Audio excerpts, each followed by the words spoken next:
Now, real quick, y'all do know that all next year, the entire month of April is 420. Yeah. Oh. Yeah, I just saw that it was like circulating around social, like just realizing that next year, the whole month of April is going to be 420. 2020. Yeah, that's crazy.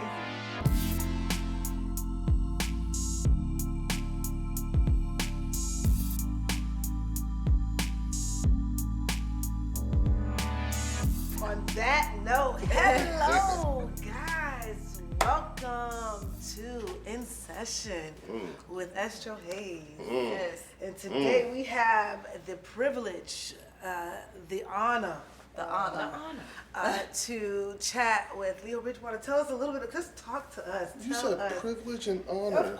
Of course, we're happy to have you here because you know we are here to educate and enlighten, and we know that that's by way of you to get there is a fair way to go.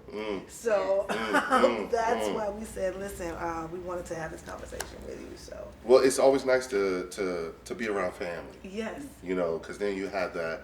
Well, first of all, if I was white, I'd be red from blushing. Thank you. I can't. sure. You know, but it's easy when you have our interviews really be extensions of our conversations. Yes. And so when you think about the things that we say, the reason why they be so good is because in our tribe, I'm not an anomaly, and I tell this to people all the time. I am so not an anomaly. Most of my speeches really do be like extensions of our conversations. This is stuff we be fighting and arguing about amongst each other. Yes. You know, like in our own little way, and you know, we have a different way of loving unto each other. Yes. You know how we do when we get around each other. You know, we get to talking, we throw notes. How do we look? We bounce how we look off of each other. What are we saying? You like, you don't like? What can I fix? Blah, blah, blah, blah. Well, I mean, Leo, one thing we really appreciate and respect about you is that you always have your head down and you are always working, like as a cannabis advocate, as a veteran, and trying to get more veterans access to cannabis. All of the work you've been doing in Jersey with trying to get adult use passed and when talk about someone who shakes the table, Right. Leo goes in and shakes the table and has uncomfortable conversations, but you also have so many strong partnerships and allies in the space. So we thought having you to talk about how you have found these allies, how you know, choose these allies, how you help build the community. These are just a few of the things we wanted to talk about with you today. And I think let's just go ahead and jump right in. And as we like to shake the table too, and let's just start with the uncomfortable question that we get a lot and we talk about behind closed doors in the case of having allies in the cannabis industry and being black and brown. What does it mean to be white and be an ally? And is there a checklist that we can maybe come away with that we says, okay, they meet the criteria so that we don't have to argue amongst ourselves? Because I also know you also are very big on other global conversations that are happening in cannabis, and if we continue to focus on some small things, we might miss out on other opportunities. Yeah, so can we hit the allies? Yeah, let's do it. So I look at it like this. Like, first of all, you have the greatest military in the history of the planet. That's a fact. The reason that is because the system, the military system is built for success. We have a way of, like, the way it's all about the mission for us.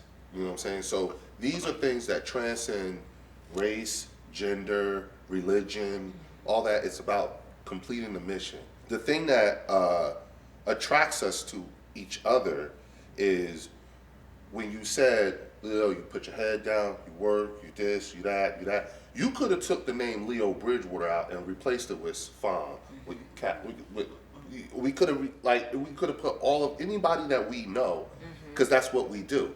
So like-minded people attract each other. In regards to thinking about how we move forward and selecting our allies and stuff, first you have to not hold it against them for being the way that they are. You have to. It has to be expected. You know what I'm saying? And the second thing is number one, like when it comes to white folks in the industry, I'm not mad at them for being organized. I'm not mad at them for having the money. I'm not mad at them for having the access. I'm not even mad at them for having the advantage. Because if it was the other way around, we'd be doing the same thing. It's human nature. Well, okay. That's just being Say quite what you mean honest. now. Okay. Now, that being said, as being on the latter side of that, Right, yeah. okay, the way you combat that, the way you organize, the way you, first and foremost, you have to start thinking 3 types of levels: micro, meso, and macro.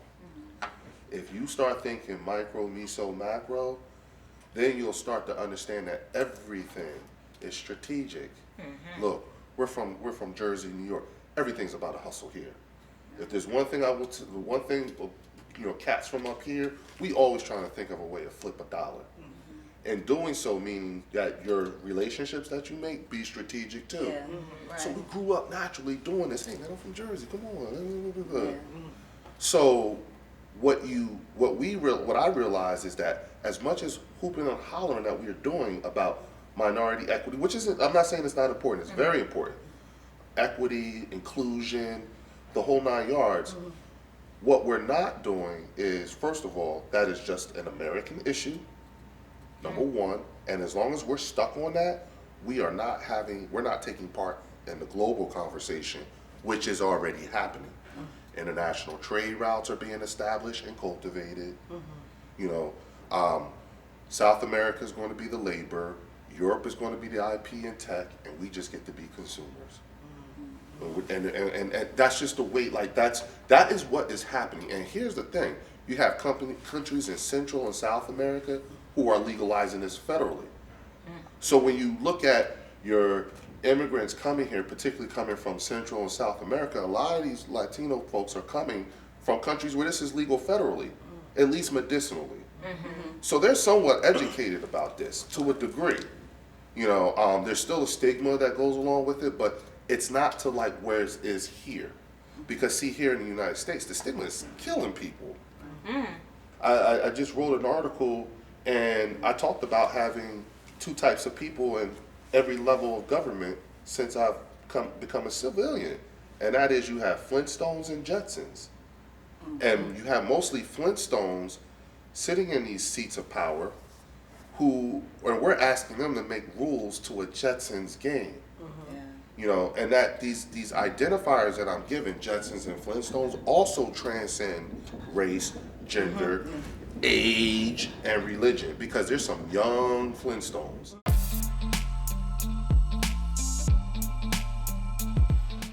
What are we fighting for? And are we fighting the right fight? If we could collectively come together, where should we be focusing our issues on when it comes to the cannabis industry? Well, when you look at this, right, like for me, I did 6 tours in Iraq and 4 in Afghanistan as a soldier and a contractor, right? My actual career field is DoD telecommunications. I'm a signal guy. I deal with satellite and microwave communications.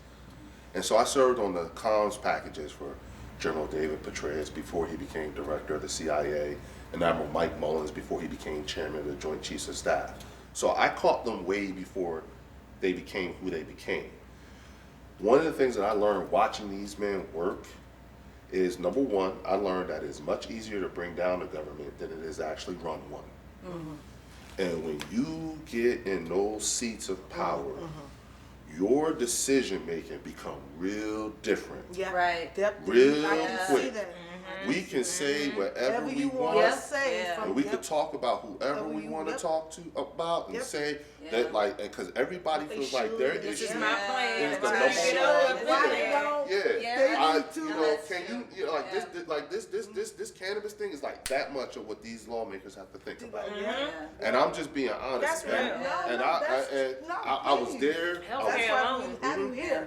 I was there to see the Iraqi people vote for the first time. I was there to watch their transitional National Assembly take their seats for the first time. I've met President Jalil Talabani and seen them work. The second biggest lesson that I learned, I didn't want to be a general.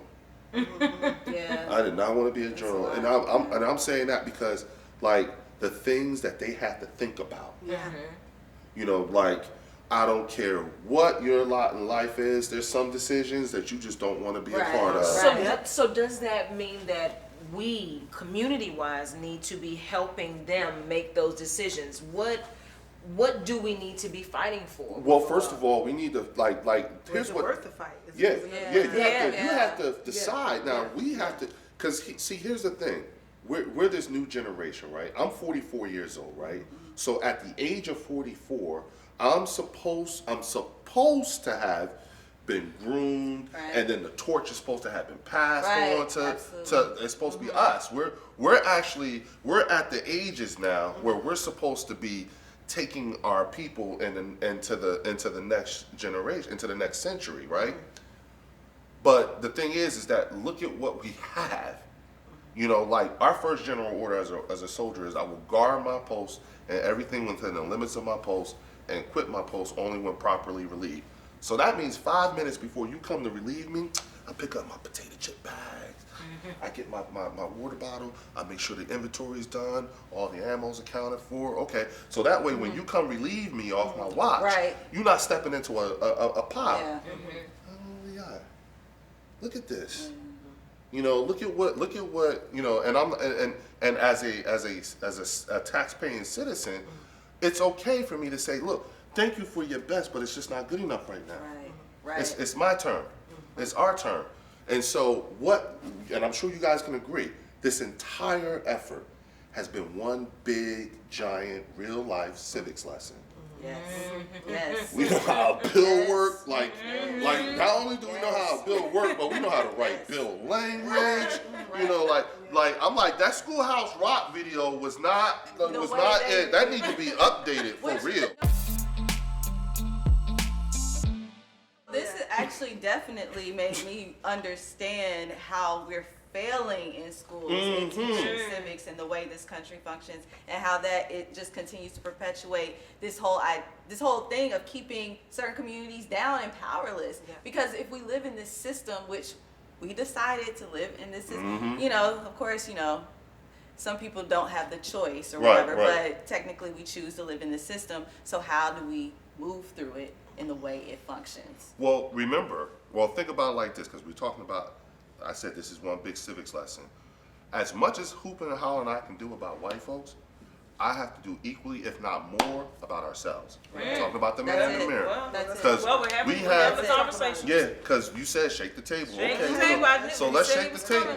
Let's be honest. Only reason why things are the biggest reason why things are the way that they are, it's not because of what white folks are doing. It's because what black people are not. We've checked out. We're not voting. Yeah. That's an issue. Voting is And an when issue. when It's you an don't issue. vote, what you have is you have a lot of people who have a particular type of arrogance about them because they run unopposed. Yeah. You know, and so that's why they can say the things that they say Yeah. and do the things that they do and say gateway drug and be smiling when they say it. And we're like, oh my God, they said that in real life. Like, we don't talk that way no more. They don't know. Yeah. You know, you understand what I'm saying? Yeah. And it's sort of kind of like trying to teach a really stubborn old person how to use their iPhone. And they won't listen. Yeah. You ain't, I Right. tell you to touch Right. that button. Right. Yeah. Yeah. That's what, if you think about it, that's what this is. So what this whole effort has done, in my opinion, has illuminated from the inside for black people all of our faults. Number one hardest group of people to talk to about this is black church people. Yeah. The number two hardest group of people to talk to about this is black people. Mainly because, number one, black church people are traditionally seen as the gatekeepers to the African American community, right? But most people don't realize that black church people are way more conservative than what you would see on Fox News. Okay? I mean, really That's fair. conservative. Yeah. Okay? Yeah. But then when you look at black people as a whole, we're suffering largely from PTSD over the illegality of the plan. Yeah. It's killed people, it's broken up homes, it's thrown people in jail. Yeah. That just the illegality of it. Right. And so when you look at how this whole war on drugs thing, because anything this country does, it plays out on our communities first. And so when you look at how the war on drugs played out on us, it's a reason why our elders and the church leaders and all of them are reluctant to get involved in the actual global conversation. You know, they like, well, let us out of jail and da da da da. And I'm like, that's right, but there's logistics that have to be talked about, and nobody's saying anything. Yeah.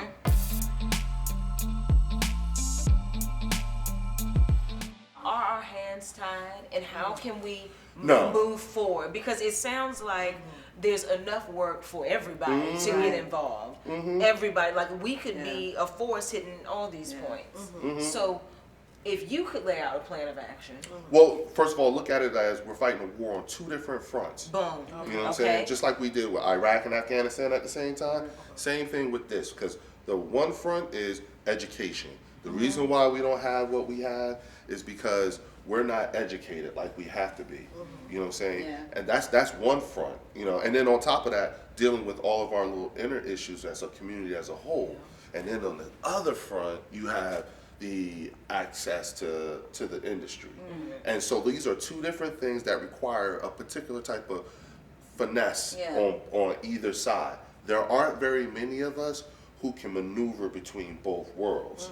You know what I'm saying? Which is why EstroHaze has the following that it has, which is why Women Grow has the following that it has. Leo has the following that he has, because we're bouncing from both worlds. It, like, at any given moment, Leo can have the activist mask on, and then it turn right around, and then it's the business hat. And it has to be, you know, and saying black has to be okay. You have to be comfortable. And because as veterans, we're comfortable with being uncomfortable. Because that's how it works for us. So look at it as two different fronts, and then our actual identified leaders in the industry we don't have they have to be updated. Oprah Winfrey and Michael Jordan are not Oprah Winfrey and Michael Jordan in this industry. I mean, we know who they are, but they ain't that in this industry. But the governor will go to Oprah Winfrey and Michael Jordan and ask, what should we do for black people in this industry? They're not educated. You're talking to the wrong, stop going to the traditional, who you think is the traditional leaders, because they're coming from an age where they still call it dope. You know, you understand what I'm saying? They still call it marijuana. We don't talk that way. So we have to, what has to happen is that our identified leaders, meaning the governor, needs to know when it comes to this cannabis thing, who he's supposed to be talking to. And it ain't Oprah Winfrey and Michael Jordan. So what are we doing on the ground floor to make that happen? Like, so when you do the civic thing, like what I do, testify in Senate committee, going around doing the social justice, public health, and economic impact, you know, events. You know, we have to. I was just talking with Bishop Jethro James from New Life. Is it New Life in Newark, New Jersey? He's like one of the staunchest opponents of adult use. And I said to him, you know, I said, you know, all I hear is you saying how you don't want this, but I never hear you say one word about the business side of it all. Like, do you think we don't exist? You know, and he's like, well, I mean, yeah, you're right, but we gotta have that talk some other time. I'm like, some other time. Like, look, man, you need to know who's who. I threw you guys' name out. I go through the whole, you know, EstroHaze, Dashida, Gia, Shonda, you know, like Ronnie, you know, I throw it all out. He doesn't know. That's the thing, they don't know. And see, here's the thing, what you're hearing is not arrogance. You know what I'm saying? This is urgency. It has to be, our movements and everything we say and do have to be reflective of the date, of the time. What's today's date? 22nd? No. Today is July 28, 2023.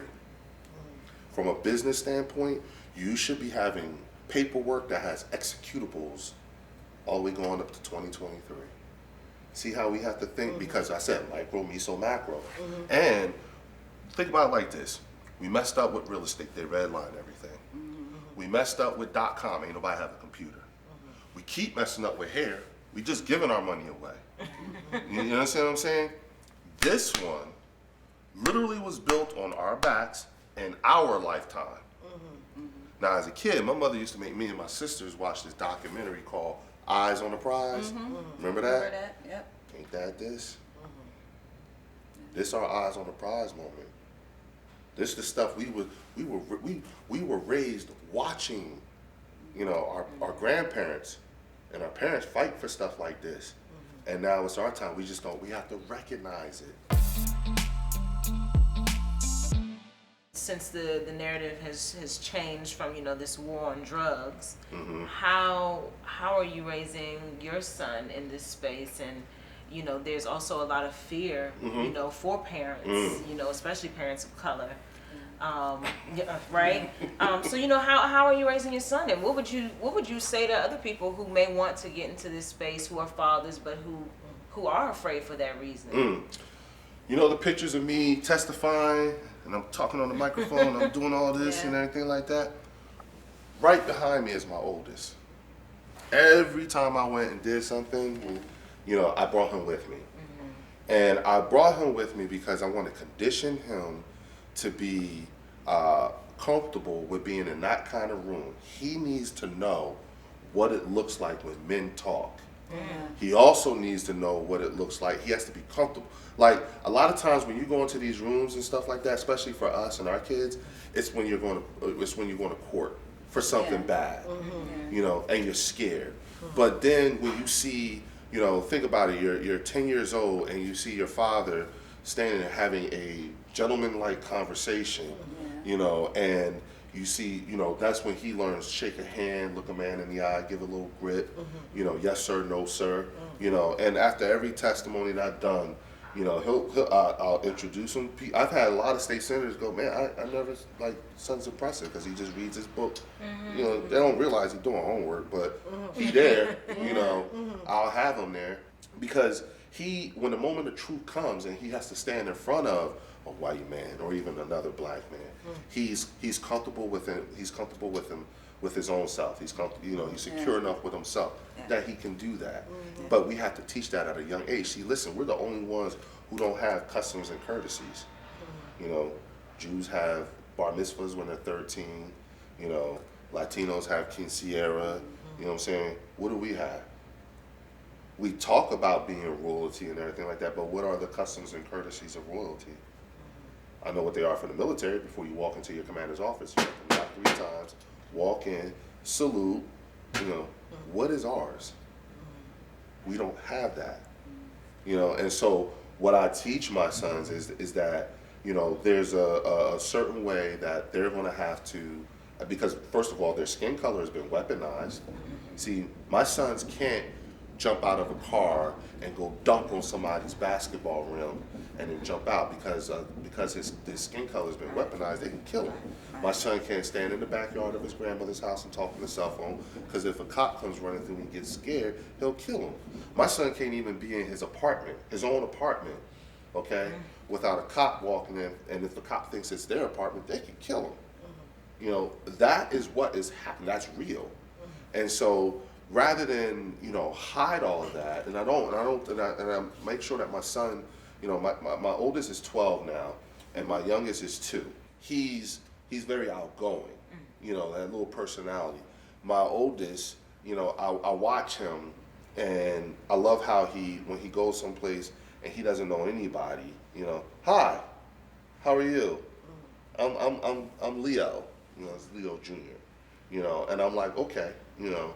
So I see how it's translating because, see, we could talk a very good game, but there's talking and there's actually walk. And so I think that the way you parent is in the example. Your children are a direct reflection of you. And so, you know, I think that if my son is continuously exposed to an aspect that most people don't think about when they talk about cannabis legalization, they don't see us in shirts and ties and suits. They think we're they think Cheech and Chong. That's what a lot of people who don't know about this industry or kind of curious, they have that thought process. So we have to do is we have to change their frame of reference.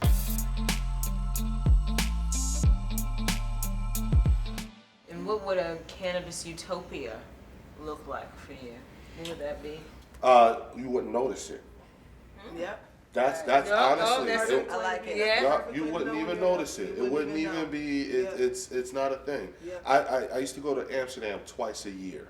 On my way home, I would leave. Let's say I would leave Joint Base Balad, fly down to Ali Assalim in Kuwait, turn in my passport, fly out of Kuwait City to Amsterdam, Schiphol, and then fly from there to Atlanta. Now, Schiphol is a major hub for Delta, and so is Atlanta. So instead of my layover being like 2-3 hours, my layover would be like 2-3 days, you know, and I would just stay in Amsterdam. And I would just, you know, and that's when I learned, like you talk, listen, the kids and all that stuff, they think weed is something that old folks do, that the older people do. It's not something that they do. You know, there's no, like, it's just not what kids are into. They're so accustomed to it. So that's how I arrived to that thought process that you wouldn't even notice it, because when I've been in a country where, and that's how the kids think. They don't even smoke. And what I found out here is that smoking has gone down. Now, one of the effects of that is so has cannabis use. You want to know why? That movement, the orange movement, the one to stop smoking, where they would show people pictures of lungs. Truth, yeah. It worked. It worked so good, people stopped smoking weed. Wow. That's one of the things that is happening here. But over there, it's not a thing. See, that's what, and again, like, this is what that leads into that thought process. We in our own way. We are in our own way. If I hadn't seen it someplace else, I wouldn't be talking like this. Yeah. You know, but, and mind you, you can't even smoke a cigarette in a building in Amsterdam, but you can smoke weed.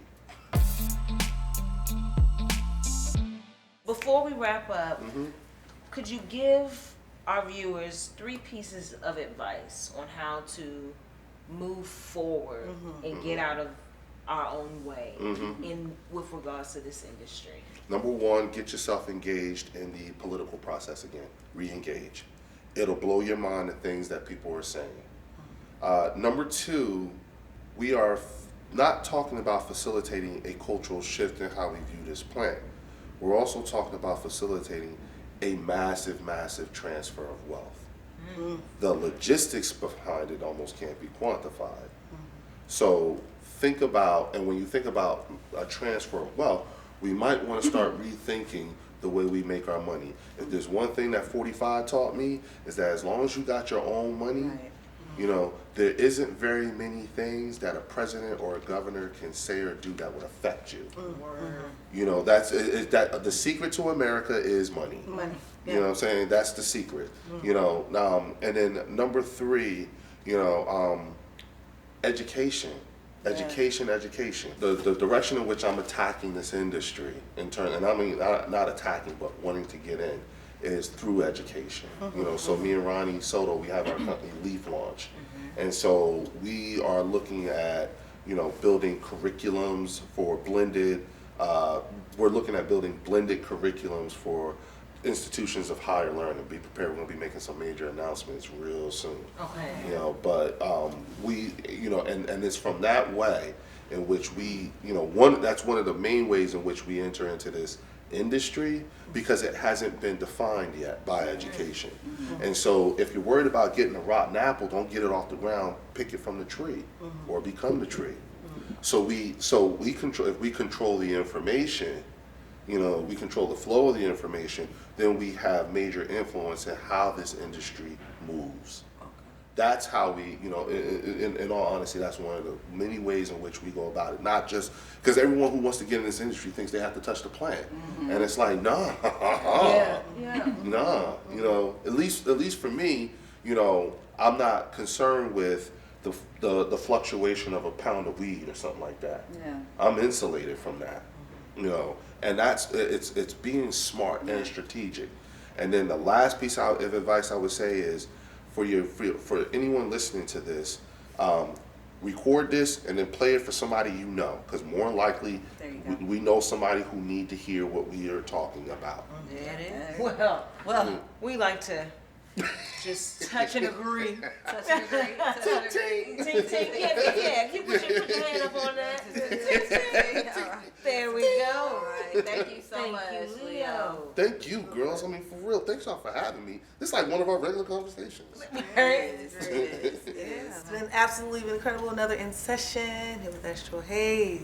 Amen. Until next time, people. Peace.